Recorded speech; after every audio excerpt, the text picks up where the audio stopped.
Amoebiasis இது எக்ஸாமில் கேட்டிருக்காங்க.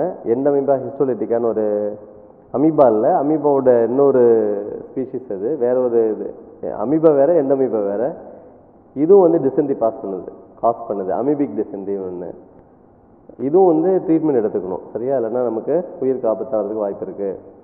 நிறைய ஆன்டிபயோட்டிக் எடுத்துக்கணும், வெஜிடபிள்ஸ் ஃப்ரூட்ஸ் ப்ராப்பராக வாஷ் பண்ணணும், சானிடேஷன் வந்து நல்லா பண்ணியிருக்கணும். அது ஃபிலேரியா முக்கியமானது. என்ன வியாதி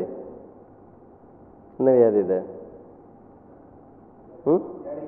யானைக்கால்வே ஃபிலேரியா, இல்லைன்னா எலிஃபேண்டியாசிஸ் சொல்கிறோம். உச்சேரியா பேன்கிராஃப்டி அப்படிங்கிற அந்த ஒரு புரோட்டோசோவா தான் காஸ் பண்ணுது. இது வந்து நைட்டில்